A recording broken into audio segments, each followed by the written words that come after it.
말씀을 가지고 흔들리는 우리에게 오시는 예수라는 제목을 함께 은혜를 나누기를 원합니다. 우리가 언젠가 한 번쯤 기회가 되면 가보기를 원하는 곳이 있습니다. 서울 마포구 양화진에 있는 양화진 무역입니다. 가신 분도 있겠지만 우리 공동체가 그래도 한 번쯤은 가서 그곳에 어떤 이들이 왜 이곳에 왔고 묻혀 있는가를 보는 것도 좋은 시간인 것 같습니다. 될 것 같은데 거기에는 약 145명의 선교사들의 무덤이 있습니다. 물론 그보다 더 많은 무덤이 있는데 선교사님들 145명의 무덤이 있어요. 그 무덤을 보면 미국 선교사도 있고 영국, 캐나다, 남아공, 호주, 또 스웨덴 선교사도 있었습니다. 이 1900년대에 여러분 1900년대 이 전 세계가 조선이라는 나라를 알았을까요? 몰랐을까요? 거의 모르는 미지의 땅이었었어요. 조선인 사람을 본 적도 없었고 조선이라는 나라를 들어본 적도 없고 어디에 붙어 있는지도 모르고 그 당시에 서구인들에게 아시아 하면은 아마 중국 아니면 일본 정도만 생각했을 거예요. 그렇게 듣도 보지도 못했던 그 나라를 향해서 선교사들이 왔었어요. 근데 제가 선교학을 전공했잖아요. 한번 평균을 내어봤어요. 혼자 재미삼아. 이 구한말 1900년도에 우리나라에 들어왔던 선교사들이 태어난 연도가 있고 우리나라 입국 날짜가 있잖아요. 그래서 다 써보고 평균을 내봤더니 우리나라에 그 당시 선교사들이 왔던 평균 연령대가 몇 살일까요? 26세, 25세. 한창 내가 젊게 내가 마음대로 꿈을 꾸면서 살아갈 수 있는 그 시기에 하나님 나라를 위해서 정말 생뚱맞은 나라로 다 헌신해서 왔다라는 거예요. 근데 그냥 올 수 있는 게 아니에요. 지금은 여러분 제가 1월 달에 간 마다가스카르도 10,000km가 넘거든요. 그것도 19시간이면 가요. 솔직히 19시간이면 갈 수 있는 나라인데 이 1900년대에 예를 들어서 미국에서 우리나라까지 오려면 한 2개월에서 3개월 걸렸다고 합니다. 일단 샌프란시스코까지 가야 돼요. 거기서 배를 타고 일본으로 나가사키라든가 요코하마라든 이런 한국까지 와야 돼요. 거기서 내려서 바로 또 어떻게 될까? 우리나라로 오는 제물포로 오는 배로 또 타고 와야 돼요. 굉장히 힘든 시간이었어요. 그런 동안에 다 몸도 지치고 힘들죠. 그래서일까는지 모르겠지만 선교사들이 배를 타고 와서 지쳤고 오는 와중에 죽는 경우도 있었어요. 근데 이 양화진에 보면 10명 정도의 4살 미만의 영유아의 무덤도 있다고 합니다. 그러니까 선교사님 품에 안겨서 왔던 자녀들인데 4살 미만인데 와서 얼마 안 있다가 죽은 거예요. 왜 그랬을까요? 참 힘든 여정을 와야 했고 또 와서는 정말 이 조선이라는 땅에서 낯선 곳에서 살다 보니까 풍토병에도 걸리고 적응을 못하니까 죽게 되는 경우가 있다라는 거예요. 그 중에 한 사람이 있는데 자기 자녀가 죽은 선교사님인데 프레더릭 밀러라고 하는 선교사님이 있어요. 이분의 한국 이름이 민노아예요. 민노아라고 하는 민노아 선교사님이 왜 좀 유명하시냐면 이분이 16살의 한 평양 소년을 전도를 합니다. 그 소년이 아주 총명했었어요. 소년을 나중에는 미국에 유학까지 보내서 이 나라의 아주 기둥 같은 인물로 키워내요. 그 사람이 누구냐면 도산 안창호예요. 이 도산 안창호라고 하는 사람을 키워낸 분이 누구냐면 프레더릭 밀러라는 분이에요. 근데 이분 역시 26살의 나이에 한국에 도착합니다. 근데 도착하고 나서 1892년에 한국에 도착하고 나서 이후에 7년 지난 다음에 아들이 하나 죽어요. 그리고 나서 1902년에 둘째 아들도 또 죽어요. 여러분 이쯤 되면은 사람의 마음이 어떻게 될까요? 정말 생떼 같은 내 살붙이 같은 아들이 아름답게 커가는 것을 보지 못하고 죽는다는 건 큰 슬픔이죠. 그런데 그 아내가 둘째 아들이 죽고 난 다음에 1903년에 또 죽어요. 그 아들을 잃은 슬픔을 견디지 못하고 충격에서 헤어나지 못하다가 죽게 돼요. 여러분 참 알 수 없죠. 하나님 나라를 위해서 내가 헌신했어요. 하나님을 위해서 왔어요. 뭐 들어본 적도 없고 본 적도 없고 가본 적도 없는 그 머나먼 땅에 왔어요. 그런데 그러면 하나님이 지켜주셔야 되잖아요. 하나님이 보호해 주셔야 되잖아요. 그런데 두 아들을 주님이 먼저 데려가셨어요. 그리고 그 충격을 이기지 못한 아내마저도 죽게 되어지고 혼자 남은 이 밀러 선교사. 제가 이 설교를 준비하면서 만약에 내가 밀러 선교사였다면 나는 어떤 마음이었을까를 한번 묵상해 봤어요. 그러면서 저는 아마 이런 마음이었을 것 같아요. 하나님을 향해서 삿대질했을 것 같아요. 기껏 순종해서 여기까지 왔는데 주님, 돌아오는 건 슬픔과 고난뿐이라니 이게 말이 안 되는 겁니다. 하나님이 계신다라면 이럴 수는 없습니다. 어떻게 하나님 나를 버리신 건 아닌가요? 라는 거죠. 여러분, 분명 주님의 뜻대로 살았는데 결과는 왜 이 모양일까? 라고 하는 그 현실적 물음에 우리는 빠질 때가 있어요. 그리고 왜 이 모양일까 싶어서 잠 못 이루는 그 깊은 밤이 깊어갈수록 우리는 어떤 감옥에 사로잡히게 될까요? 의심과 낙심이라고 하는 감옥에 우리를 점점점 밀어넣게 되는 거예요. 오늘 우리가 읽은 그 본문에서의 세례 요한도 아마 그런 모습이 아닐까라는 거예요. 여러분, 세례 요한은 어떤 사람일까요? 자기 인생을 예수님께 다 걸었던 사람이에요. 그래서 그는 좋은 집에서 좋은 것을 먹고 좋은 옷을 입고 살 수 있음에도 불구하고 광야에서 메뚜기와 석청을 먹으면서 굉장히 좋지 않은 환경 속에서 자기의 삶을 드렸어요. 그러면서 자기 삶의 소명이 뭐냐면 광야에서 외치는 자의 사람. 주님이 오실 것이다. 그 주님이 오실 것을 예비해야 된다라고 하는 주님이 오실 길을 예비하라고 했던 그 사람이었어요. 그런데 그의 지금의 현주소는 어두컴컴하고 눅눅한 지하 감옥에서 죽음을 기다리는 그 현실을 맞이하고 있다는 거예요. 그런 죽음에 기다리는 그 현실 속에서 이 세례 요한이 제자들에게 이렇게 말하는 거. 예수님에게 가서 한번 물어봐 다오.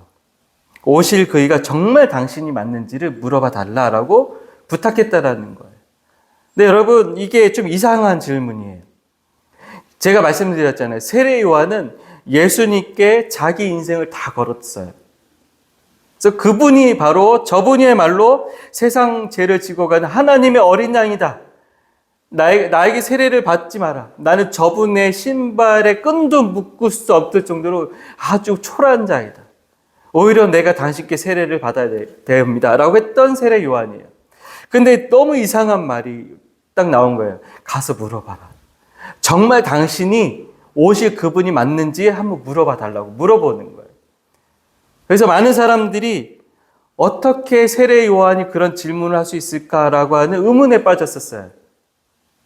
그래서 사람들이 유추한 것이 뭐냐면 어쩌면 세례 요한 그 자신이 의심에 빠진 것이 아니라 그 제자들의 의심이 빠져서 오히려 제자들이 세례 요한에 가서 아니 선생님 어떻게 세례 요한 당신이 정의롭고 공의로운 일을 하셨다가 이렇게 이 지경이 되었습니까?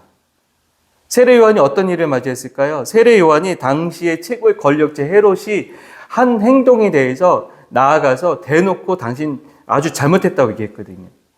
이 헤롯이 누구 자기 동생의 아내가 있거든요. 그 아내 헤로디아와 불륜을 일으켜요. 그거에 대해서 다들 그냥 원래 권력 있는 사람은 저렇게 사는 법이야라고 다 눈 감았어요. 근데 여러분, 침묵은 소리 없는 동조라고 하잖아요. 이 세례 요한은 침묵으로 동조할 수 없었어요. 그래서 소를 들고 얘기를 했어요. 당신 그거 아주 큰 죄입니다. 당신의 동생의 아내를 당신의 아내로 삼은 것은 하나님 인정할 수 없는 겁니다. 그러니까 헤롯도 두려우면서도 화가 나는 거예요. 이 세례 요한을 건드렸다가는 안 될 것 같고, 그렇다고 내가 불쾌하고, 그런데 이 머리가 아주 약삭빠르게 돌아가는 헤로디아라고 이 여인이 자기 딸 살로메가 춤추게 하면서 그 춤추고 나서 상을 달라고 해요. 그 상이 뭐였을까요? 바로 세례 요한의 목을 달라고 얘기해요. 이런 지경에 이르렀을 때 세례 요한의 제자들이 보면서 아니 정의와 공의를 외치면 하나님이 역사하셔서 저 헤롯을 징계하셔야 되는데 왜 어떻게 오히려 우리 선생이 이 어두컴컴한 감옥에 갇힐 수 있을까? 그래서 세례 요한에게 물어본 거에 대해서 세례 요한이 그럼 너네가 가서 직접 물어보라 라고 얘기한 것은 아닐까라고 얘기하는 거예요. 근데 여러분, 만약에 정말 그런 거였다면 이 꼼꼼한 이 사도 누가는 아마 이렇게 얘기했을 거예요. 세례 요한의 제자들이 흔들렸기 때문에 라고 써줬을 거예요. 네, 써주지 않았어요. 세례 요한이 가서 물어보라고 얘기를 했다라고 아주 그냥 그렇게 기록하고 있습니다. 여기서 우리가 생각해 봐야 될 것은 뭐냐면 우리는 세례 요한 역시 지극히 인간적인 눈으로 예수님을 바라보는 시선을 갖고 있었다라는 거예요. 우리가 성경을 읽을 때 한 가지 염두에 될 것은 뭐냐면 성경에 나오는 인물을 굉장히 영웅시화하는 거예요. 그 사람은 그럴 리가 없어라고 생각하는 거. 근데 여러분 야고보서 5장 17절에 보면 이런 말이 나와요. 엘리야는 우리와 같은 인간이었습니다. 이 야고보서가 말하는 이야기는 뭘까요? 성경의 그 수많은 사람들도 우리와 같은 사람이었다라는 거예요. 우리와 같이 흔들리는 사람이었고, 우리와 같이 연약한 사람이었고, 우리와 같이 죄질 수 있는 사람이었고, 우리와 같이 배신할 수 있는 사람이었고, 우리와 같은 사람이다. 그러니까 세례 요한 역시 그럴 수 없는 사람이 아니라 충분히 그럴 수 있는 사람이었다라는 거죠. 그래서 우리가 성경을 보면 그런 눈으로 봐야 돼요. 그래서 한 가지 더 우리가 염두에 둘 것은 그 사람이 위대한 것이 아니었다. 그를 만나주시고 그를 사용하셨던 하나님이 위대하셨다. 그렇게 그 사람을 보지 않으면 우리는 그 사람을 절대시화합니다. 그리고 그 사람은 1.1획도 틀리지 않는 사람이라고 본다는 거예요. 그런데 여러분, 해 아래 새 것이 없고 해 아래 부패한 사람이 없다는 것처럼 우리 모두가 다 부패한 사람이에요. 우리가 모두가 다 바람에 흔들릴 수밖에 없는 사람이라는 거죠. 세례 요한, 어쩌면 그 사람도 우리처럼 흔들릴 수 있는 충분한 그런 사람이라는 거죠. 여러분, 다음 주에 우리가 보겠지만 요한복음 7장 28절에 예수님이 이렇게 얘기하세요. 내가 너에게 말하노니 여자가 낳은 자 중에 요한보다 큰 자가 없도다. 그러나 하나님의 나라에서는 극히 작은 자라도 그보다 크니라. 이게 무슨 말일까? 세례 요한 그 사람이 아주 위대한 사람이 아니라 다 쓰임이 있다. 그리고 그를 하나님께서 어떤 역할로 쓰셨는가에 따라 다를 뿐이다. 라고 이야기해 주시는 거예요. 그래서 우리가 이 세례 요한에 대해서 어떻게 생각하면 좋을까? 제가 생각해 보니까 세례 요한도 예수님을 향해서 흔들렸구나. 차라리. 그게 더 솔직한 이야기라는 거죠. 어쩌면 이 사도 누가가 이 기록을 쓰면서 우리에게 그것을 얘기해 주려고 했던 것이 아니었을까. 세례 요한도 예수님을 향해서 긴가민가 했었던 순간이 있었을 거구나 라는 거죠. 그래서 저는 이 세례 요한이 했던 말, 가서 한번 물어봐다오라고 하는 이 말 속에서 큰 은혜를 받는 건 뭐냐면, 여러분, 신앙은 바람에 이리저리 흔들리는 대나무와 같다라는 생각이 들었어요. 여러분, 대나무에 마디마디가 있죠? 그 마디마디가 왜 생기는지 혹시 아시나요? 그 마디가 생기는 순간이 어떤 때냐면 이 대나무가 성장하기를 멈춘 시간이라고 합니다. 바람이 너무 세거나 아니면 가뭄이 들거나 어쨌든 내가 지금 환경이 굉장히 좋지 않은 환경일 때 대나무는 성장하기를 멈춘다고 해요. 그리고 나서 뿌리에서는 계속해서 최대한 흡수할 건 흡수하고 최대한 심을 모은다고 해요. 그래서 심을 모아서 좀 더 환경이 괜찮아지면 다시 한번 올라가요. 그게 바로 마디마디라는 거예요. 그 마디마디의 성장통 같은 그 마디마디 속에서 계속해서 올라가는 그 대나무와 같은 게 바로 우리 신앙이라는 거예요. 여러분, 신앙이라는 것은 업다운이 있어요. 업다운, 어떤 업일까요? 내가 어느 날은 정말 산을 옮길 만한 믿음을 가진 것처럼 마음이 충만해요. 막 은혜가 충만하고 막 기도도 너무 잘 돼요. 그런데 어느 날에는 한없이 다운될 수 있죠. 마치 세례 요한처럼 가서 한번 물어봐다오. 정말 그분이 맞는지 한번 나에게 알려다오. 라고 하는 내 삶의 순간도 있다라는 거예요. 정말 하나님이 계시는가?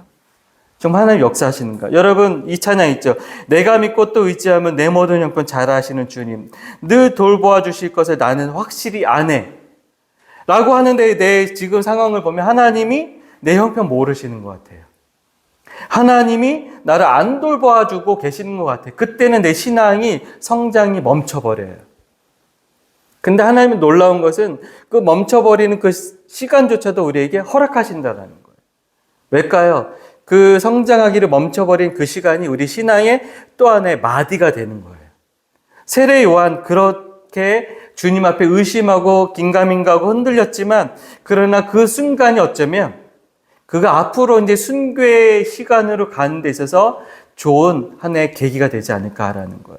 여러분, 세례 요한이 의문을 가졌던 그 순간들, 그 이유는 무엇일까?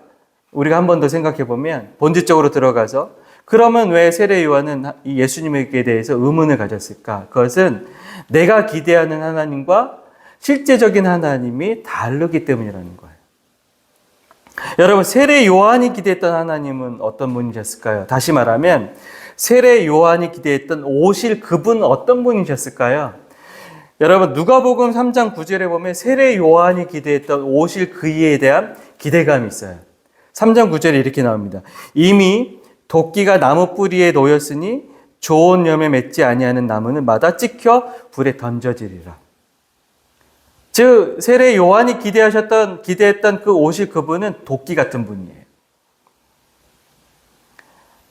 굉장히 날카로운 그 무거운 도끼로 잘못한 사람도 있다면 그 사람을 찍어서 좋지 않은 열매 나무를 다 가지쳐버리시는 분. 다시 말하면 지금 로마라든가 이 헤롯 같은 사람이라든가 바리새인들과 서기관 같은 사람들을 그냥 좌시하지 않으시고 그 순간에 다 하나님께서 한 번에 없애버리실 수 있는 그런 분. 그런 오실 그분으로 기대했다라는 거예요. 저도 요즘에 그런 분을 좀 기대하기는 해요. 이 이란과 이스라엘과 미국 이러한 사람들이 향하는 행태를 보면 또 우리 아까도 제가 기도했지만 우리나라에서 복음을 빙자해서 사람들을 불러 모아서 막 어떤 집단화하는 걸 보면 우리 주님이 그냥 젠틀하신 분이 아니셨으면 좋겠다. 한번 이 세례 요한처럼 도끼가 이미 나무에 뿌렸으니 놓였으니 것처럼 한번 하나님이 다 가지를 쳐주시면 얼마나 좋을까 라는 생각을 하게 되는데 세례 요한이 바로 그런 마음이 있었어요. 근데 정작 세례 요한이 자기 제자들을 통해서 들려오는 이야기를 보니까 우리 예수님이 그런 걸 하지 않아요. 군대를 일으키시고 로마 정부를 한 방에 무너뜨리고 모든 유대인들에게 자유인이 되는 그런 일을 하나도 안 하시고 뭐 하실까요? 또 성전 재건 운동도 안 하시고 맨날 하시는 게 뭘까요? 죄인들과 세리와 이런 사람들의 집에 가서 먹고 마시고 떠드시고 사람들 귀신 들린 사람 쫓아내시고 병 고쳐주고 위로해주고 이런 거 하시는 거예요. 그러니까는 세례 요한의 마음에는 답답한 거예요. 아니 지금 이런 상황이 아니라 어서 군대를 일으키시거나 어서 모든 사람들 앞에 짜놨고 드러내셔서 내가 바로 너희들의 구세주다라고 하셔야 되는데 그렇지 않는 것이 바로 이 세례 요한의 어떤 답답함이 아니었을까라는 거죠. 여기서 우리가 하나 더 적용할 수 있어요. 그것은 뭐냐면 내가 기대하는 하나님과 또한 실제적으로 우리가 만나야 되는 그 하나님의 다름에 올 때 우리는 어떻게 해야 되는가라는 거예요. 여러분, 내가 기도하면 문제가 해결되고 내가 하나님의 상황이 빨리 해결해 주시면 얼마나 좋을까라는 생각을 품을 수 있죠. 그런데 우리 하나님은 그렇게 하지 않은 하나님이라는 거예요. 저도 우리 교회 이번 주에 열심히 또 기도했거든요. 막 여러분들 한 사람 한 사람 매일매일 이제 건강하게 일터에서 직장에서 힘들지 않고 여러분 그런 거 있잖아요. 그 가난 농구학교 김윤기 장로님이 자기 기도방에 써놨다는 그 기도 문구 있잖아요. 뭔지 아세요? 조국이 안심하라 내가 기도한다. 모르시나요? 네, 조국이 안심하라 내가 기도한 거 똑같아요. 여러분들 오늘 하루 안심하십시오. 제가 기도하고 있습니다. 네, 목사의 역할은 뭐예요? 성도님들이 하루하루 한 주간 한 주간 잘 하나님의 보호 안에서 잘 사시고 주일에 예배할 수 있게 올 수 있게 해달라고. 나는 제가 목사로서 뭘 기도하겠습니까? 여러분 매일매일 기도하는 거예요. 잘 되게 해달라고. 막 매일매일 머리마다 안수해달라고 기도하는데 문제는 우리 삶에 어떤 문제가 생기면 하나님 제가 그렇게 열심히 기도했는데 라고 하는. 또 하나 요번 주에 제가 열심히 기도한 건 요번 주에 우리 새 가족이 오면 너무 좋겠습니다. 저 봄날의 벚꽃처럼 여기에 또 꽃 같은 분이 이렇게 오시면 얼마나 좋을까 했는데 안 왔어요. 그럴 때 제 마음은 어떨까요? 실망일까요? 어떨까요? 그런데 여러분 오늘 이 세례 요한의 이야기를 통해서 우리가 배워야 될 것은 뭐냐면 하나님은 흔들리는 우리의 한가운데 계셔서 오셔서 자신이 해야 할 일을 계속하고 계신다는 거예요. 여러분 세례 요한에게 예수님이 이렇게 얘기하시죠. 그 제자들에게 너희가 보고 들은 것을 요한에게 알리되 맹인이 보며 못 걷는 사람이 걸으며 이것을 보았다라고 얘기해라. 다시 말하면 세례 요한은 예수님은 설명하지 않으셨어요. 내가 그다, 아니다 대답하지 않으시고 이렇게 얘기해요. 내가 하고 있는 을 보고 세례 요한에게 가서 내가 이런 일을 하고 있다고 얘기해줘라. 이게 무슨 말일까요? 이 이야기는 우리가 잠시 구약으로 넘어가야 돼요. 구약에 넘어가면 출애굽기에 모세를 하나님 만나 주시죠. 그래서 모세에게 하나님이 이런 얘기 하시죠. 너가 저 이스라엘 백성을 탈출해서 나와서 저 가나안 땅으로 데리고 가는 사람이 되게 할 것이다. 그러자 이 모세가 당황해요. 내가 뭐라고요? 내가 무슨 재주가 있다고요? 그런데 하나님 계속 아니다. 내가 너를 택했다. 그때 모세가 하나님에게 마지막으로 하는 질문이 있어요. 그러면 내가 내 백성에게 가서 내가 당신이 누구라고 설명하면 좋겠습니까? 라고 물어봐요. 그때 하나님이 가만히 있다가 나는 누구다 라고 얘기를 안 하고 이렇게 얘기해요. 나는 스스로 있는 자다. 이 말의 뜻은 뭐냐면 나는 무엇이다라고 규정되는 자가 아니다. 그런데 너가 앞으로 내가 하는 일을 통해서 경험할 것이다.